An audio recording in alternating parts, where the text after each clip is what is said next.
Today, we'll be reviewing a number of bills related to firearm violence prevention, resentencing, or a second look for inmates and operations at the Department of Corrections.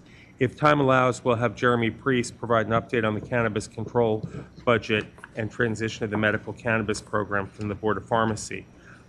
Katie, could you please call the roll? Senator Lucas? Here. Senator Eben? Here. Senator McDougall? Senator Marsden? Here. Senator Pillion? Here. Senator Hashmi? Here. So, Okay. you have a quorum. Great. Then we can start. Katie, if you could call the first patron on the sign-up list. Senator Durant?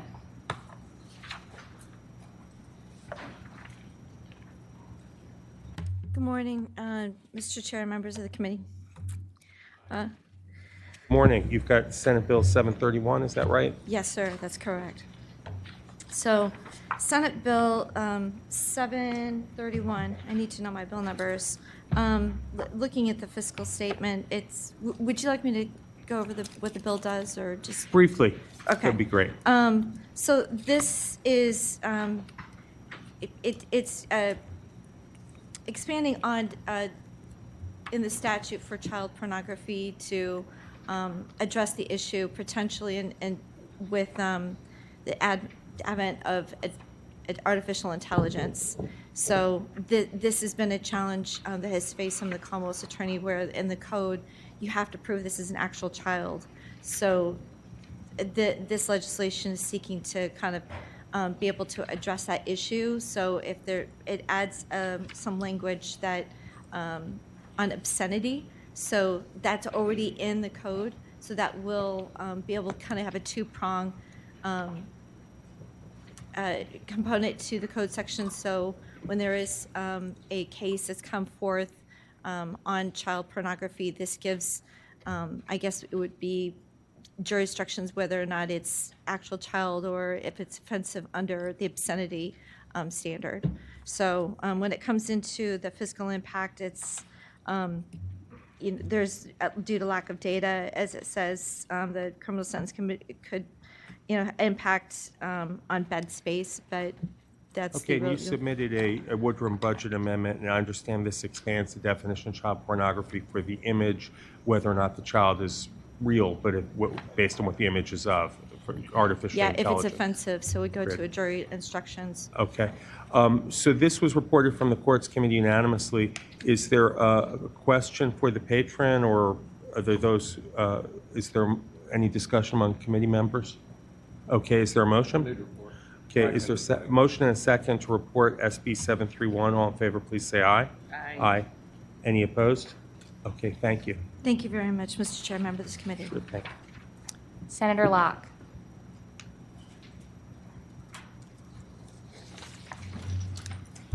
Thank you, Mr. Chairman. I have Senate Bill 88. Thank you. And this bill is to deal with? Decertification. And this Okay. basically just changes provisions related to decertification. Provides that the process for decertification of law enforcement officers will follow the provisions of the Administrative Process Act. Under the Department of Criminal Justice Services, it leaves the initial decertification decision under the board, but still allows for the review of decertification decision under the APA, which will be carried out by the department. Any department decision is appealable to the board, and the board decision to the circuit court. Allows the certification of recruits in the Academy of Field Training, complete attendance and participation by the decertifying agency, allows notification of decertification related matters through the trackable courier when USPS is failing, and clarifies that existing FOIA exemptions for administrative investigations relating to allegations of wrongdoing by employees of a law enforcement agency are being conducted by the Department of Criminal Justice Services are applicable to decertification proceedings, and provides that such meetings regarding decertification may be closed meetings under FOIA. Okay, and this reported from the Courts Committee unanimously. Are there any questions for the patron or members of the committee? Okay, is there a motion? Recommend reporting. Second. Okay, motion and second to recommend reporting. All in favor, please signify by saying aye. Aye. Any opposed? Okay, that reports. Thank you, you. Senator. Okay, who do we have next? Senator Bagby? Senator Bagby's not here. We will go to Senator Deeds. Hi, Senator. Good morning. I've got three bills. The first one is Senate Bill 383. It's a bill that makes it a Class 1 misdemeanor to possess a firearm on a college campus. It's identical to a bill we passed last year out of the Senate. Okay, and you've submitted a budget I amendment? submitted a $50,000 Woodrum amendment because of the Class 1 misdemeanor, yes. Thank you. Are there any questions for the patron? Okay, there's a motion to report and a second. All in favor, please signify by saying aye. Aye. Any opposed? Okay.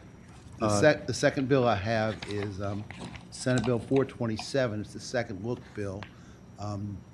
It's similar to a bill we passed. I do have a budget amendment on this. We narrowed the bill in the courts committee to basically set up a schematic form for people that are convicted of certain offenses to be able to petition at 15 after they've served 15 years. Other people to be able to petition at more serious offenses at 20 years, and the more serious offenses at 25 years. So that should narrow the cost. I have a budget amendment in on this, but other than that schematic, that it's identical to a bill we passed last year. Okay, are there any questions for the patron? Is there a motion to report, or They'll be reported. is there a second? Is there a second? Okay, just give us a moment. This is identical to what we passed last year with the scale back of. Yes, that's right. With the scale back, yes. It's not, I think it's more narrow than it was last year Okay. and less expensive likely. Yes, Senator. I'm just curious Sarah about the determination of fiscal impact being 1.2, and Senator Deeds, you submitted a budget amendment for $665,000. That was based on the fiscal impact we had at the time for each year. But I put, and my guess is that the bill is less expensive than it was when it was introduced because we narrowed the scope. We changed the bill is introduced required or allowed for petition after 15 years of service. This bill sets the substitute before you that was passed in the courts committee changes that to 15 years for certain offenses, 20 years for more serious offenses, 25 for more serious than that. So it's significantly, I think, cheaper than it was. Thank you. Yes, Senator Marston. Thank you. Senator Deeds, the judges are going to get an awful lot of these petitions, and of course it will be up to them as to whether to hear them. Is there any, my memory is very fuzzy on this stuff in terms of how long a judge retains the authority to alter a sentence. Is that been fixed? Well, in general, you've got a 21-day rule. There are certain exceptions to that, but the judges don't have 21 days from original order of conviction. This sets in line a 90-day period in which to act on the petition. We think there are about 2,500 people that would be eligible for this, for a petition of some kind. Yes, Senator Marston. Serve 15, 20, or 25 years, yes. And this allows them to do this and preempts any other period of time by which somebody has to. I don't think I don't know that it preempts anything. It allows a person after they've served a period of time in prison to file a petition and seek the permission of the court. It's not a get out of jail free card, Senator Marston. It sets in Yes, place. Senator Marston. If I could, I was just wondering if there's a conflict set up here, whether we need to change the 90-day rule or whatever to say, notwithstanding this new legislation, you have 90 days. Well, perhaps you can do that, but I don't know that it's necessary if we put this in the code. Okay, Senator McDougal had a question. Mr. Chairman, I don't think I have a question. I think I have a philosophically different view. This also means that a case that I was emailed about after committee would occur where an individual was charged with 8 counts of rape, one count of attempted rape on a 10-year-old, a number of other charges, including burglary, was given 2 life sentences plus 200 plus years, and they would be able to petition, and each of those individuals or their families would need to get notice that the person could be released and was coming back up. So this has some additional impacts that I think are pretty severe. I said in committee, if we were talking about individuals that were charged with possession of drug offenses, which I think there were 5 according to the numbers Department of Corrections gave me, and I'd be a yes. But we're talking about people that were convicted of violent felonies, and their victims are going to have to come back now and relive this, and I think it's not a good plan. Thank you, Senator McDougal. Mr. Chairman, Yes, sir, Marsden. one more question if I could. I guess what concerns me a little bit, Senator Deeds, is the fact that, if we restored parole options for these folks, where they would get a review, and state police guys who work for that parole board would be going out into the community and asking questions of people and going through all the review. Instead, a judge is going to get a petition with no resources to be able to make a thoughtful evaluation of whether this individual has changed, whether they've made progress. I'm all for restoration of parole. It used to be, 12 years, and now we're at 20, 25, or 15, or 20. The reality is, under this process, I think that the prosecutor is going to be involved. There are going to be plenty of resources to determine a person can only file a petition twice. The first one's turned down, they have to wait 3 years to do it a second time. I think the court's going to be notified, the probation and parole. If they're going through the parole process or they're trying to get parole, there's an investigation ongoing all the time. There are going to be plenty of resources to determine whether this person's had a clean record in the Department of Corrections and what the impact is going to be on the community. The whole idea here is to give an incentive to some of these guys to have long periods of time to serve. That's why this bill has the support of some Department of Correction employees, employee groups, because they have to deal with these folks every day. You've got to provide some incentive for them to have hope. And there's a second group of victims, too. There may be wives or husbands and children. You've got to give those people some hope, and that's what this bill's all about. I like the intent.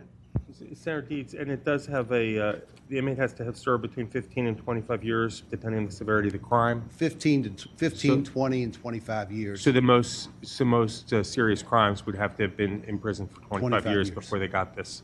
Okay. Is there if there's no further questions, is there a motion?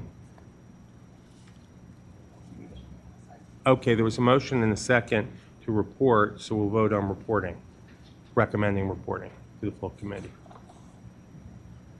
All in favor, please say aye. Aye. Aye. Abstain. Okay, so you got noted the votes? Thank you. Okay. Okay. The third bill I have is Bill 710, and that's the Supreme Court's or the Judicial Council's recommendation for new judges. All but, I've excluded one that had the lowest scores for that. If I'd been present, then the Judicial Council wouldn't have been. I missed that meeting because the Senate Finance Committee held their first meeting in this new building. So while I was gone, there was another judge added that I don't think it's necessary, and it's not included in this bill. But these are the judges recommended, new judgeships recommended by the Judicial Council. Okay. And this is 5 judgeships that were, as you said, recommended. Right. Is there any questions for Senator Deeds on this SB 710 that was recommended? 14 yes, 1 abstention from courts. Senator McDougal. Mr. Chairman, I think the 1 abstention was the 1 member who had a disagreement with the particular jurisdiction. I think it was Augusta. That's right. The 25th Circuit, I practiced law for nearly 40 years, and when I started practicing law, they had 3 circuit court judges. They had a 4th added shortly after that. They had a 5th added about 10 years ago, a 6th added 4 or 5 years ago, and now they want a 7th. It's just not justified, in my view. In the rural parts of the district, you've got judges that run the circuit, but they want a 4th judge in the area that's more concentrated. And I just don't think the caseload justifies it. Okay. Do we have a motion on SB 710? Okay, it's a motion to report and a second. All in favor, please signify by saying aye. Aye. Any opposed? Okay, thank you very much. Thank you, Senator. Senator Bagby, you had left the room and we called you and you're back up.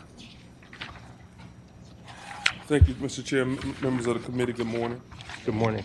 The first bill I have is SB 547, I believe. Yes. And the amendments have already been adopted on this one, am I right? Were they adopted in the courts committee? Yes, yes. Okay. So the bill requires that the Department of Criminal Justice Services establish compulsory minimum and in-service training standards for law enforcement officers on communicating with individuals with intellectual disability or developmental disability, such as autism, the autism spectrum. The bill requires that such training standards be established in consultation with at least one individual with autism, one family member with autism, one specialist who works with individuals with autism, and one representative from the Department of DBHDS, and one representative from a state or local law enforcement agency. Thank you. And you submitted a budget amendment, and this was reported and referred from courts on a 15-0 vote. Are there any questions for Senator Bagby? Okay. Is there a motion? Okay, there's a motion to report in a second. All in favor, please signify by saying aye. Aye. Aye. Any opposed? Okay, that bill is recommended for reporting. And then you've got 719. Yes, thank you, Mr. Chair and members of the committee. The next bill is 719, and the purpose of this bill is to work on address the prolonged solitary confinement in Virginia's prisons and require pro-social programming that will help rehabilitate those incarcerated while providing more transparency on the use of solitary confinement in Virginia's prisons. Specifically, it puts a time limit on the number of days someone can be kept in these extreme conditions. It refines the out-of-cell time. It increases the oversight to ensure placement in solitary confinement, or as it's known in Virginia, restorative housing. And it requires the Department of Corrections to track and publicize the use of lockdowns. Okay. Are there questions for Senator Bagby? Thank you for bringing this. Is Senator Marsden? Thank you. The part that concerns me a little bit is about this bullet point. There is a need to prevent the 15 consecutive days in a 16-day period.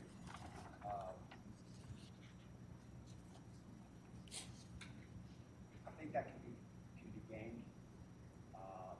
That's what I've seen. I do this kind of work. I was out in Colorado with your beautiful corrections facility out there. They've gone to you couldn't put anybody in the room longer than 4 hours. And the day I got there, I walked out onto the unit floor. And there was a murderer who just been put in there, freaked out, getting ready to spend the rest of his life. He's nasty homicide. Lying down on the middle of the floor.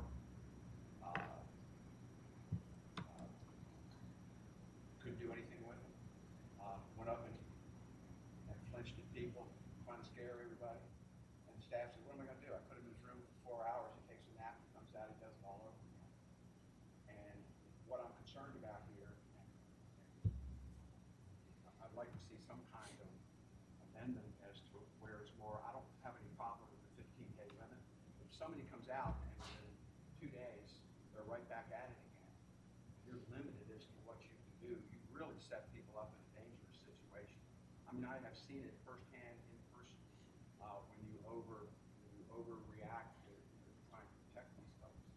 Because remember, some of these folks just have nothing to lose. They just don't care. And the ones who do care, I'm all about this, and making sure we provide those restrictions.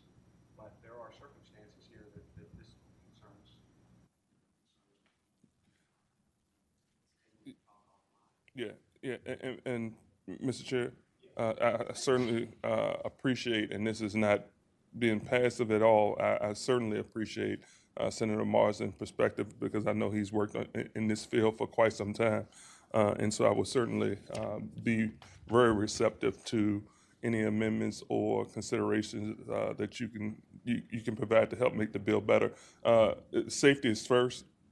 We do want to make sure that not only the inmates are safe, but also those individuals that are working in a correctional facility are particularly safe. And so any feedback or opportunities to make this bill better, it would be welcome with open arms.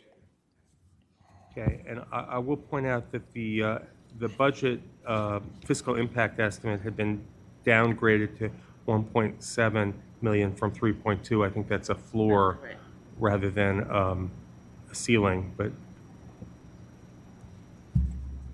okay, okay.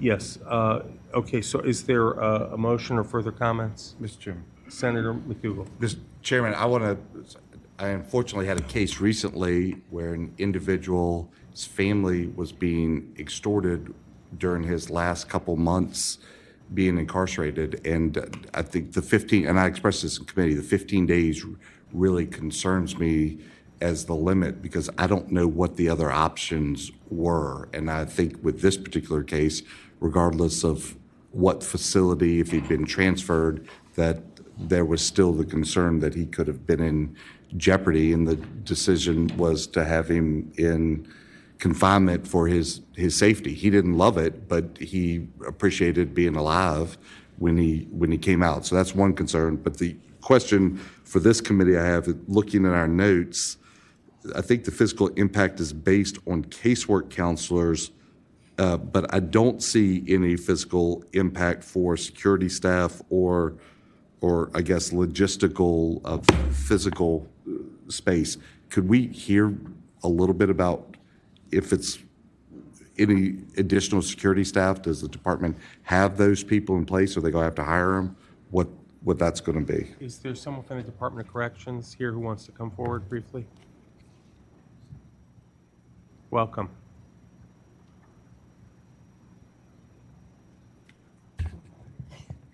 Good morning, Mr. Chair, Rose Durbin, Department of Corrections. Yes, so in addition to the casework counselor, we would also anticipate needing additional mental health staff to complete the 48-hour reviews that are included in the bill, as well as additional institutional program managers, and that type of thing. So the information that's in the FIS, we are continuing to work with DPB on, and that has not been finalized yet. We anticipate it's going to be about $8 million for the staffing. Thank you. And do you know how many inmates you have right now in solitary confinement or restorative housing, whatever you call it? So as of the end of last week, there were 268. However, I would point out with the definition of isolated confinement in this bill, that substantially expands the population that we're referring to. It's not just the individuals that are in RHU. So we're talking about 1,091 inmates currently at this time that would be impacted. Thank you. Yes, sir. And I would point out to Senator McDougal, if an inmate makes an informed voluntary request for isolated confinement for their own safety or otherwise, there's an exception just in the bill. Well, Senator. Mr. Chairman, sometimes it might not have all that information while they're in there. So in this particular case, after lots of conversations and visits, the individual was convinced that the best place for him to be was in isolation. But maybe they don't have a family that's invested or cares, or people that can come and talk to him and explain some of the risk. And so I do have a concern of what logistically do you do with an individual who's at a high risk of serious bodily injury in the facility if the individual or individuals that are putting them at a high risk have the ability to have touches in other facilities, not just the one they're in. And this leaves you no other options. Senator, the notes I have say if the confinement is necessary for the inmate's protection, with some provisos that they're, yeah, for, okay, thank you. So, Senator Bagby, you want to comment further? No, I think Senator McDougal and I have had some offline conversations about this. I think it's satisfied in this legislation. I also think and believe that the opportunity for transfers, and we talked about that as well, is always on the table. And I understand what the senator is referring to as it relates to individuals that may have reach, maybe gang related and so forth, and may have reach in other facilities.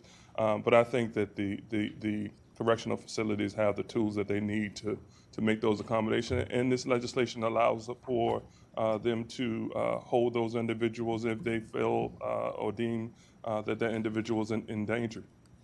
Okay. And so, and from what you said before, I understand you're willing to work with Senator Marsden as this goes through the process to see if there's any tweaks needed? Correct. Thank you. And what we've seen just from our time looking at this legislation and how other states have reacted to it, there's been cost savings actually for correctional facilities associated with these changes as opposed to costs going up. Thank you. Is there a motion or further discussion? Senator Lucas. Yes, we're ready for your motion. Recommend the bill be reported. Okay, motion to report and a second. All in favor, please signify by saying aye. Aye. Aye. Any opposed? One abstention. Okay, thank you. And did you have one more bill, Senator? Or? No, I don't. Okay, thank you. I wish I did. But y'all be blessed. Thank you. Okay. Thanks, Lamar.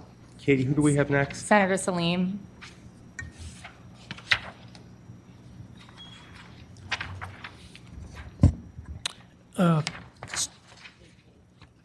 Thank you, members of the committee. I believe I have SB 327 up. So SB 327 is relating to the age restriction to purchase a firearm. A person must be 21 years of age or older to purchase a firearm, with the exception for purchases of rifle or shotgun by law enforcement officer, correctional officer, jail officer, or the members of the United States military. Under this specific bill, licensed dealers cannot sell, rent, trade, or transfer from their inventory a firearm to any person under 21, with the same exceptions. A violation of this is a Class 6 felony. And the bill also does is it updates the definition of assault firearms to conform with one of the other bills that Senator Deeds carried prior to my bill went up to courts. So. Okay.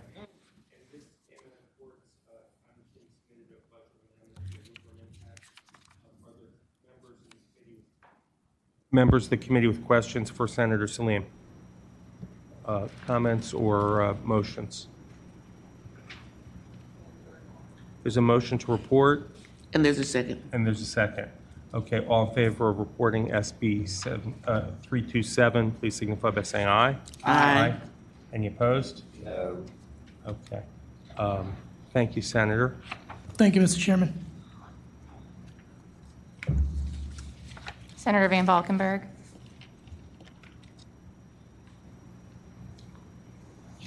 This is 44. Senate Bill 44. Yes. Yeah, and we have a substitute, Mr. Chair.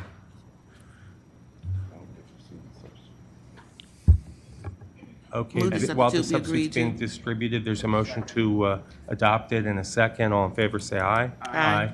And so, Mr. Chair, members of the Any committee, the opposed? substitute is substantively the same as the bill that came out of Courts of Justice.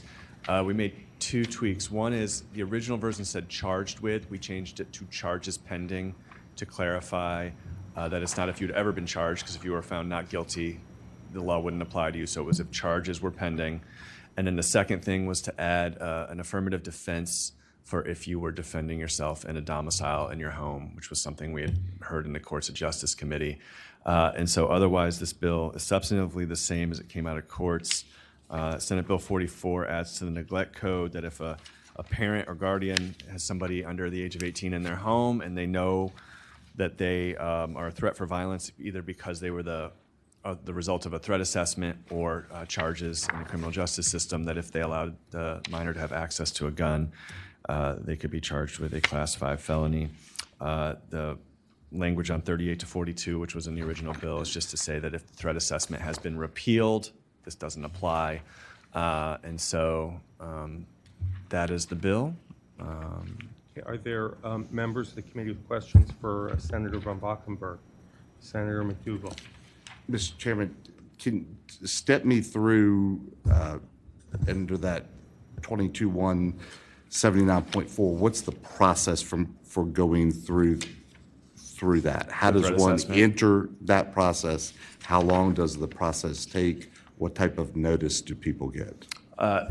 Yeah, thank you, Mr. Chair, members of the committee. Some of that answer is it depends, okay? So a student is seen as a threat to themselves or others because of something that happened in school or in the community. You go through the threat assessment process through the school. There's a dedicated team that's on the threat assessment force, which is going to be different depending on the school system you're in, who's on that. They make that assessment, right? And then that's of course the families are involved in that throughout the process. And then of course a student can come off the threat assessment if that they were deemed a threat. Now they're not deemed a threat. But it's just that the threat, I mean, I don't know that I can give a more defined answer just because each school process is going to be a little bit different, just the nature of it, the diversity of our school systems.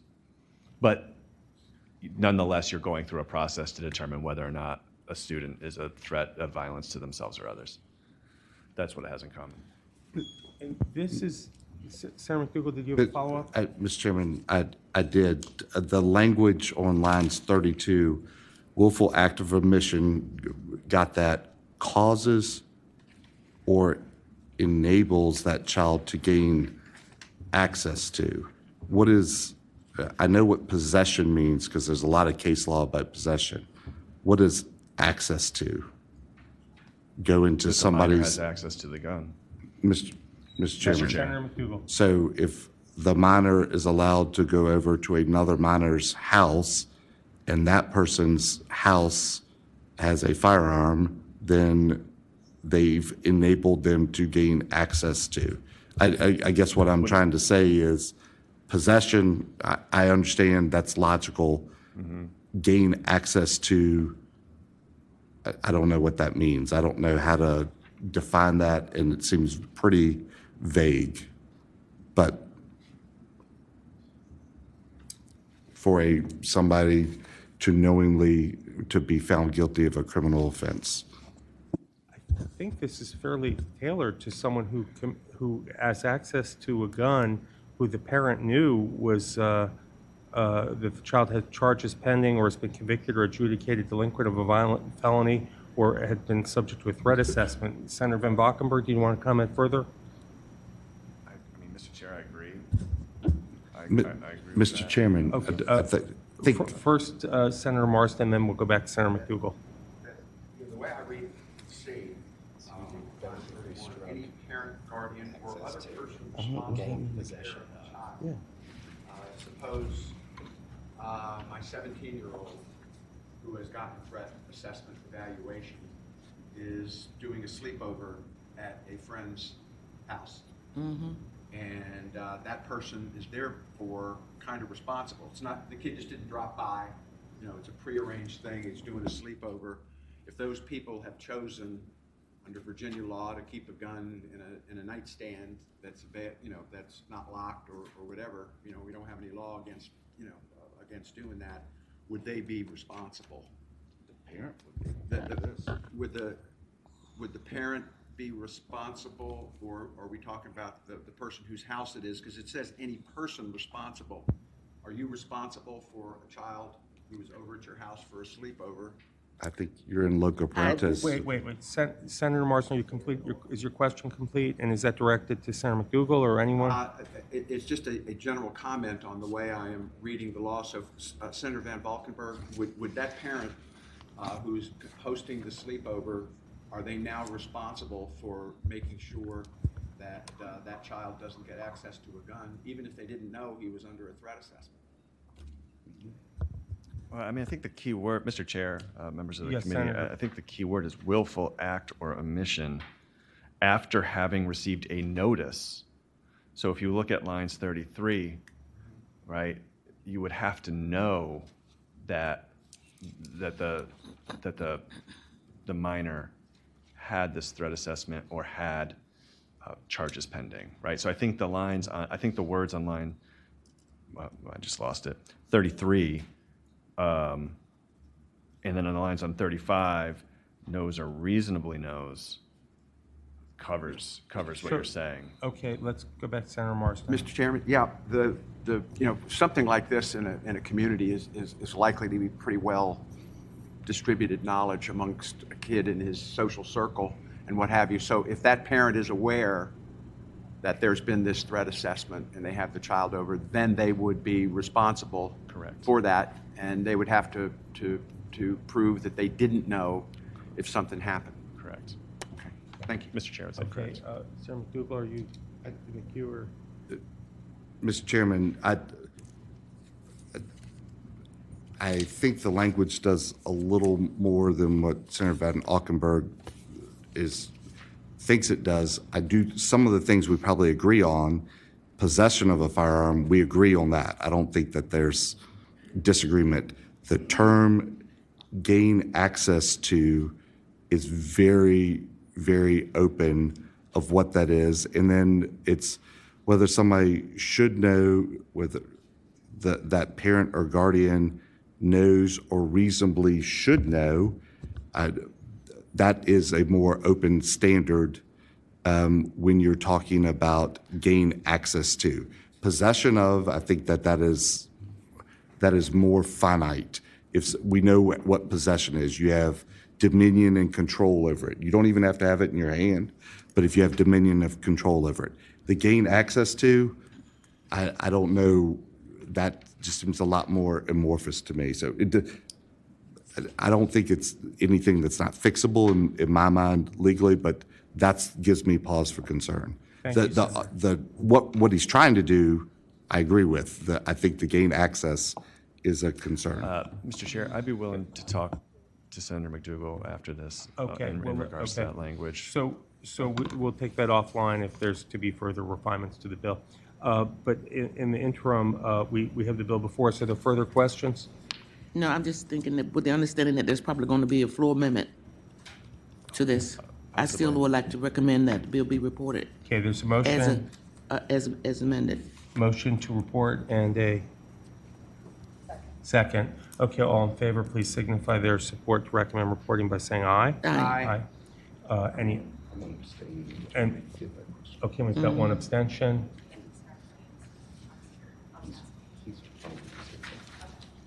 Okay, he can record his vote. Here after. he comes. Here he comes. Did you want to record your vote on?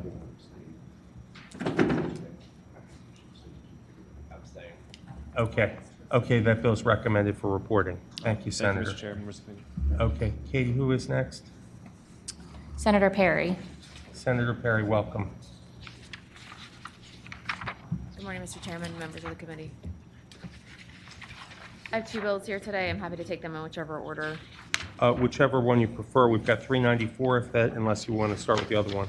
I can start with 394. 394 is a bill that does two things. It creates two new situations. There are two bills in the code, or two portions of the code, two code sections. And they both deal with sexual contact by a law enforcement officer, by a probation officer, by someone in a position of authority over someone else. One's a carnal knowledge section. You can't have sex with someone that the person, quite frankly, is under a disability, wouldn't be able to say no. They're in custody, things like that. The other one's a sexual battery section. You also cannot have sexual contact with that person. My bill comes about a situation, so those two code sections already exist. I represented a young woman who fit into one of those categories that wasn't codified, and that was that she was a confidential informant. And as a result of that relationship, she was, there was a sexual relationship that went on that was documented, but that would not have been criminal. And so there are a couple different things that come out of that, but that could have been done that weren't done. So there's some other fixes I think going on, but this is the fix that addresses that you cannot be sexually touching or having sex with your confidential informant. That's what these two bills are geared towards, or these two code sections are geared towards.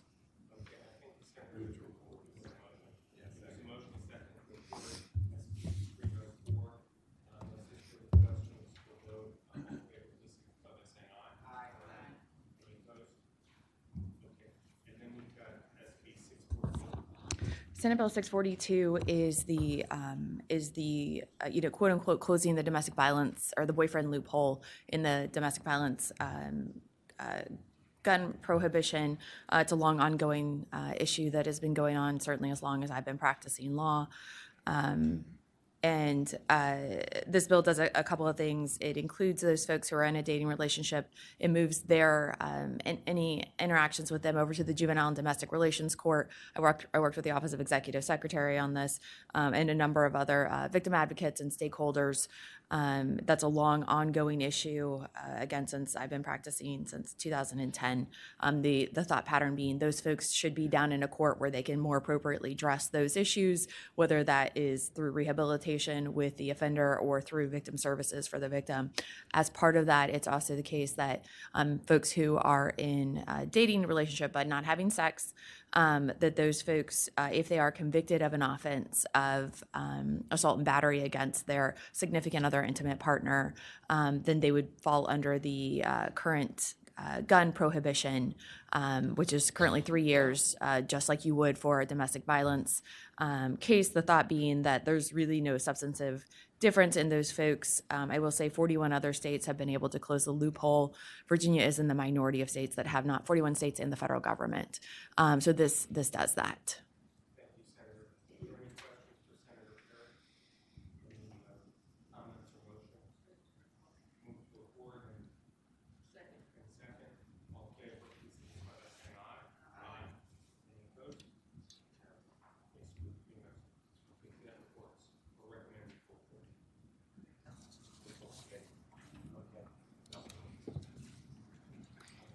That's all I have. Thank you. Senator Favola.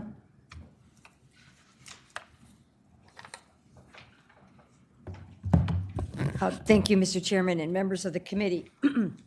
Before you is Senate Bill 80. And what this bill does is it allows for a reduction in parole time based on the analysis that the parole officer has done, given the criteria that we lay out in the bill. And then, of course, a form has to be filed with the court.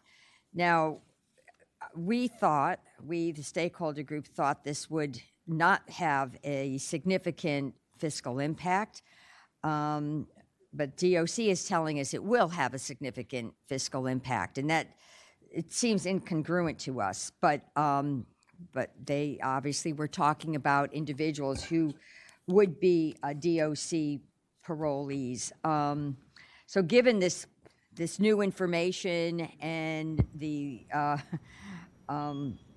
fact that my stakeholder group now is not on the same page, I guess I would ask that we turn this bill into a Section 1 bill, and I think staff may have prepared some language. Yeah, if you want to, do we have language to distribute?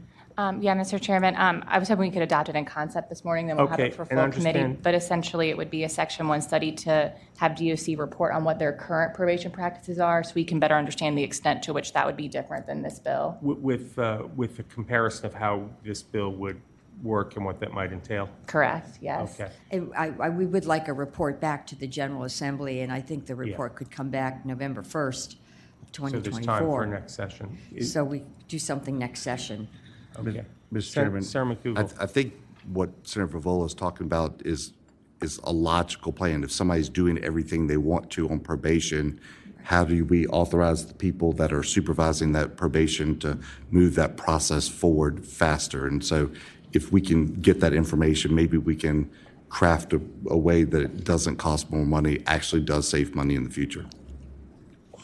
And helps save lives, because there'd be a motivation for parolee to actually take classes and take training and all that.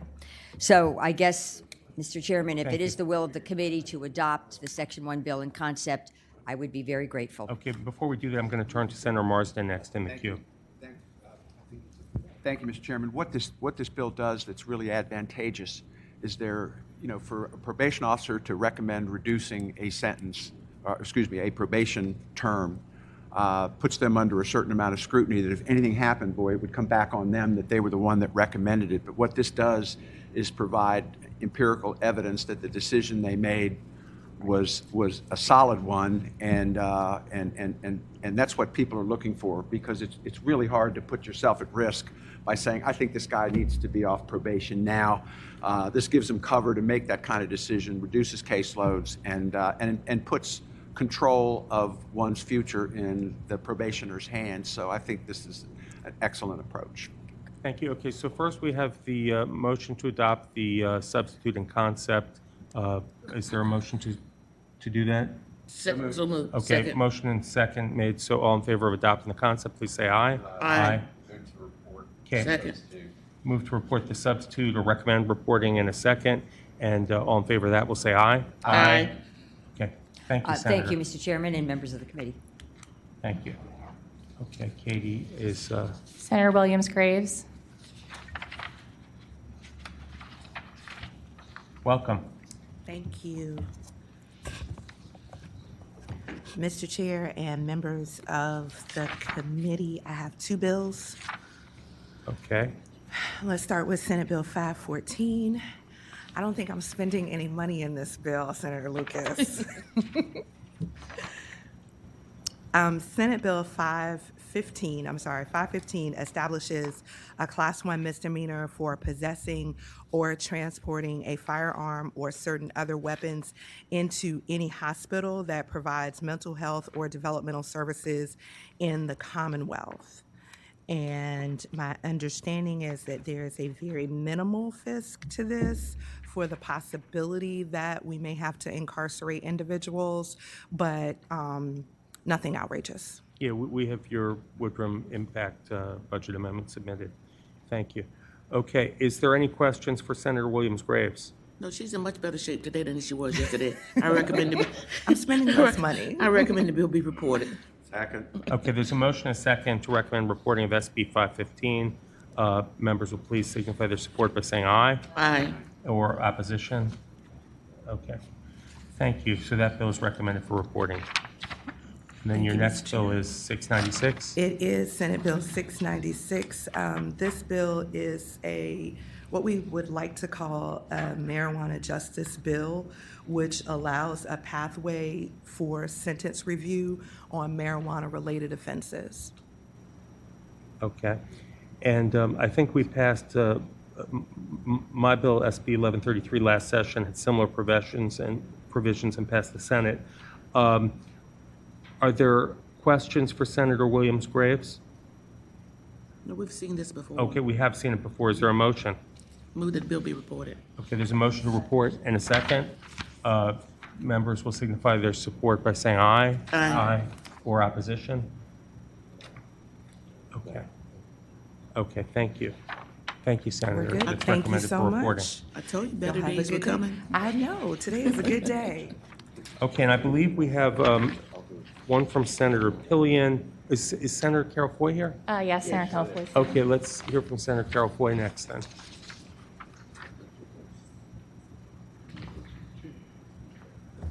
Good early morning. Good morning. Mr. Chair, members of the committee. Senate Bill 491 creates standards of responsible conduct for firearm industry members and requires such members to establish and implement reasonable controls regarding the manufacture, sale, distribution, use, and marketing of the firearm industry members' firearm-related products. Such reasonable controls include reasonable procedures, safeguards, and business practices.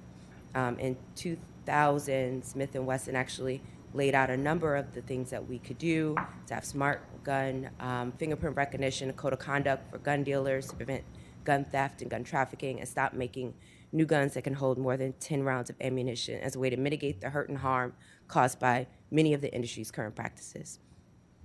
Thank you. Are there any questions for Senator Carol Foy? Okay, this came out of Courts of Justice, and the patron has submitted a budget amendment. Yes. Is there a motion or comments? Mr. Chairman, we've seen, in part, this bill before, and so I would like to recommend that the bill be reported. Thank you. Okay. And is there a second? There's a motion and a second to report SB 491, or recommend reporting of 491. All in favor, please say aye. Aye. Any opposed? No. Okay. Thank you, Senator. Thank you. Okay. And I believe that, does that include everyone but Senator Pillion? Okay. So Senator Pillion, you have a bill. Senate Bill 614, this bill would criminalize possession and misuse of housing for human consumption. There's an exemption for veterinary use, which again is FDA approved. Move to report it. Yeah. Can I just have one question. What is xylazine? It's a veterinary tranquilizer that I see. it's been diverted and been used by for human consumption along with an opioid. The Okay. problem is an opioid can be reversed with Narcan, xylazine cannot. So Okay. deaths from this, we need to make sure it doesn't continue to happen. Thank you. And this came to us from courts where it was reported unanimously. There's a motion to report and a second. Yes, there is. Okay. All in favor of recommending reporting of SB 614, please signify by saying aye. Aye. Aye. Any opposed? Okay, that was recommended unanimously.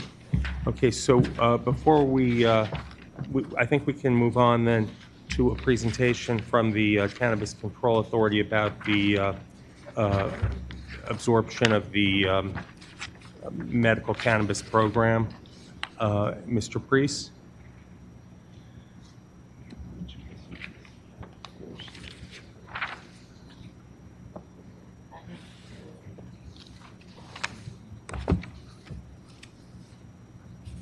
Welcome. Thank you. Good morning, Mr. Chair, members of the committee. My name is Jeremy Priest. I am the Virginia Cannabis Control Authority's acting head and chief officer for regulatory policy and external affairs.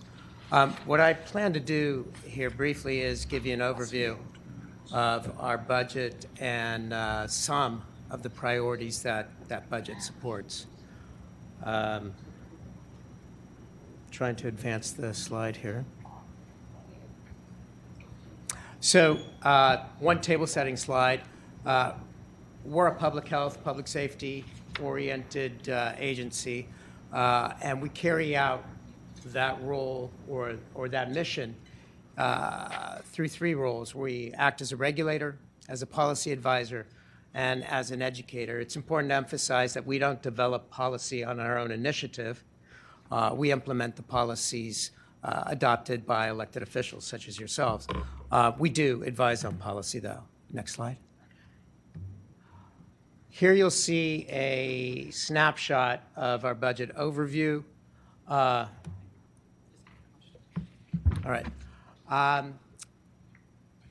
The 2023 special session reduced our budget for fiscal year 24 going forward from 11.2 to $5.3 million. You'll see on the right a breakdown of my right, your left, I guess, a breakdown of what those dollars go towards, large categories. Happy to elaborate on any of those, but they roll up to the $5.3 million figure. Separately, there is provision for $2.5 million for a one-time seed-to-sale tracking system to protect the integrity of, in this case, the medical cannabis program. It ensures that illicit product doesn't enter the medical cannabis program. Medical cannabis that is regulated doesn't somehow exit the program. And it also allows for prompt removal of products when contaminants are detected. At the bottom of the slide, you'll see future needs. We'll need to create a non-general fund appropriation for the medical cannabis program. And right now, there's an absence of funding for a mandate that the General Assembly gave us to adopt strict regulations on the advertising of intoxicating hemp products and marijuana products. Right now, there are no funds for that. Can you elaborate?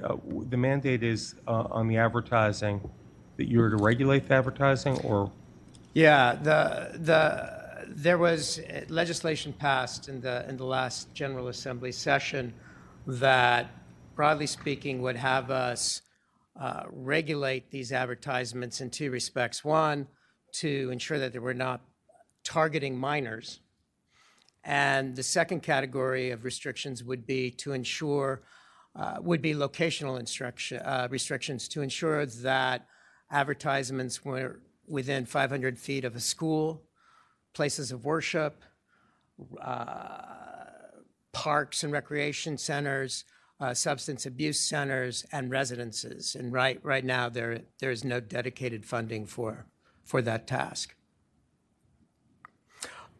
Three of the priorities that I'll briefly highlight here are medical cannabis, both the transition and ongoing operations, our safe driving campaign, which again, the General Assembly directed us to do back in 2021, and then more broadly speaking, our educational resources, partnerships, and outreach work. Here is a chronology of the medical cannabis program related to our involvement in that program. Transitional planning actually began back in the fall of 2022. We understood this was headed our way. It's a sizable undertaking, so we began meetings with the Board of Pharmacy in the fall of 2022. Very collaborative meetings, grateful for the cooperation that the Board of Pharmacy extended us. Those meetings continued into 2023. In the summer of 2023, after the General Assembly specified that we would be assuming regulatory oversight of the medical cannabis program, at the beginning of 2024, we began investing in the technology necessary, started developing regulations, and most importantly, began hiring staff to administer the program. In October 2023, sir. Senator Yes. Marsden. On the approval of the new applicant in Yeah. the unserved area, are you operating off of the old list, or are you releasing? We're going to do a new notice of application that will be publicized shortly. So it will be new applicants. A lot has changed since 2020 when the permit was rescinded. There have been changes in law, changes in regulator. So we think it makes a lot of sense to do a new notice of application. May I ask what the time frame is in terms of when we think a new operator might be in place? We hope to identify in the May-June timeframe a winning applicant, if you will, to take that pharmaceutical processor license, and then it would be, they would have a year to stand it up, but it would really be up to them in terms of how quickly they go operational. Thank you. Sure. So again, Board of Directors approved our regulations October 2023. December 2023, the systems went live both for licensing and the patient portals, and we began oversight of the medical cannabis program, 38 days ago, and so far so good. It's been a smooth transition, and again, I think a lot of that has to do with the planning and the collaboration with the previous regulator, the Board of Pharmacy. And then again, to emphasize, we're very focused on that unserved Health Service Area 1 and doing what we can to identify an applicant who can stand up a full medical cannabis business in that Health Service Area. Very quickly, a lot of information on this slide. This is by the numbers. It's statistics regarding the current program. I won't tick through all these, but we often get asked the question, how many patients are in the medical cannabis program? And that's, given current systems of data collection, which we hope to improve upon, that's really hard to know. But I think it is instructive that in December, there were almost 47,000 patients who obtained medical cannabis through the program for that month. So that certainly represents a conservative floor for the number of patients. I believe the number of patients is actually above that, perhaps significantly above that. We hope to develop some data collection practices that will allow us to really zero in and improve data, including the number of patients in the program.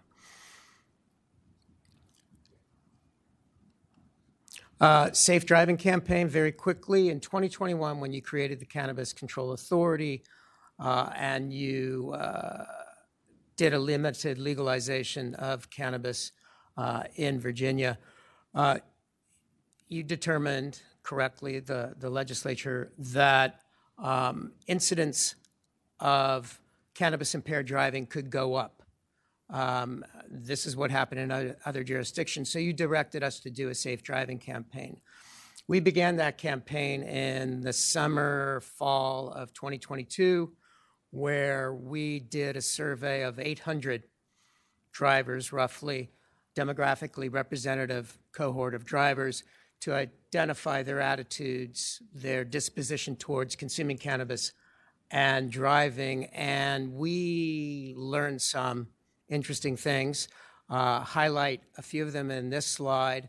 Almost 1/3 of the drivers surveyed thought that cannabis consumption made them better drivers, safer drivers. Almost 50% don't plan for a sober ride when they consume cannabis. They will get behind the wheel. Other findings were that we found a lot of folks did consume cannabis away from home. So this not planning for a sober ride is a public health, public safety risk. So we took these messages and have targeted our campaign, Safe Driving campaign, to that. The campaign began a year ago, January 2023. It's consisted of 3 phases. The first couple of months in 2023, it was a digital online campaign with messaging that directed you to additional resources that could be found on our website. Significantly, the campaign was also conducted in Spanish.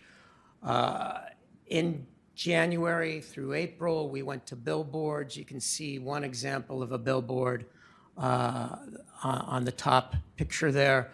We had almost 36 billboards throughout the Commonwealth. Starting in September, we began TV, radio, and other streaming ads. Again, also in the Spanish language. Tremendous cooperation from the Virginia State Police in actually providing us for some of our radio and TV spots, troopers who did a fantastic job indulging their thespian talents to get our message across. Very, very helpful partnership with Virginia State Police. Mr. Chair. Yes. Yes, Senator Hashmi. Thank you. Just a quick question then. As part of the Safe Driving campaign, are we integrating this into driver's ed classes for our young drivers? That's a really good suggestion. We would like to do that. We've been working with driving organizations like Drive Smart, and I would like to figure out a way to do that. If you have some suggestions in that regard, certainly take those on board and try to implement them. You may wish to be in touch with the DMV too for the Right. materials they Right. provide. Good suggestion. Thank you. I would say there's an unwritten phase 4.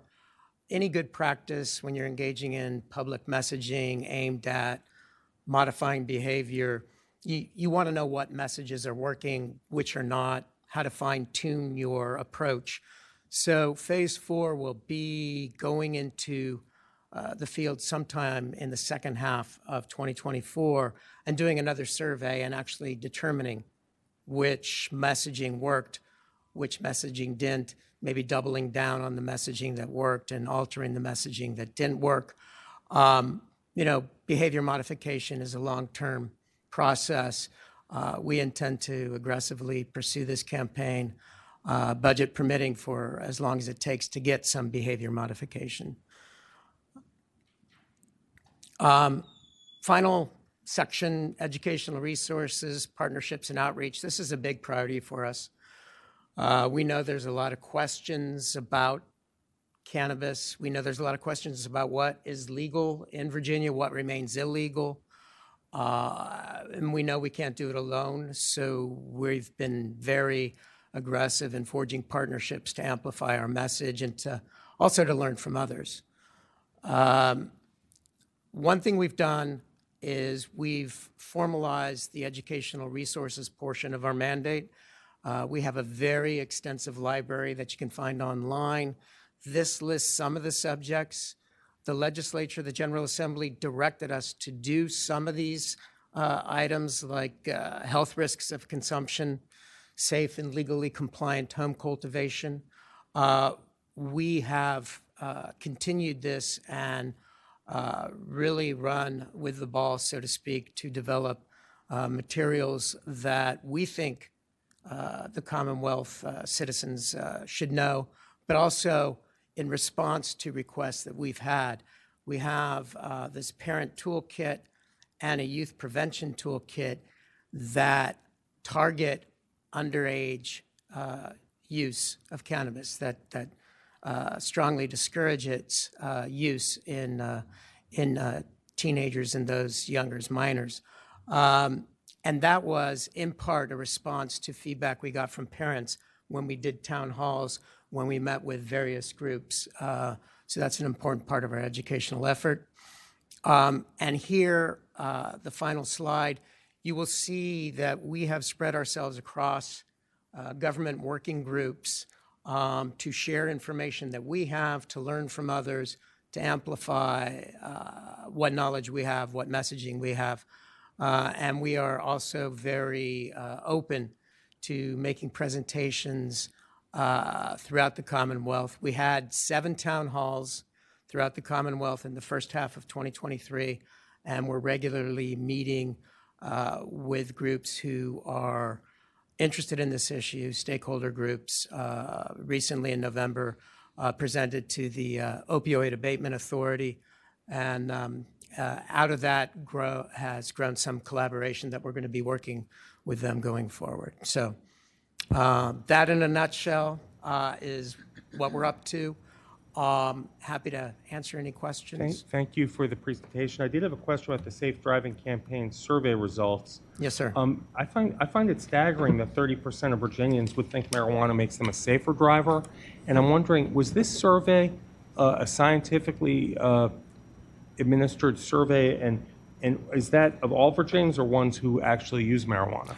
It's of the Virginians who responded to the survey, drivers 16 and older. It was a demographically representative survey, and it was scientific in the sense that it was demographically representative. I think a lot of people have been unsettled by that finding, not something you want to be thinking about when you're driving on 81 or 95, that, you know, the numbers of drivers who may be under the influence of cannabis. It has been explained to me since from some people who take cannabis for symptoms of anxiety, apprehension, that they may microdose or slightly more than microdose. That relaxes them, that makes them feel they're a better driver.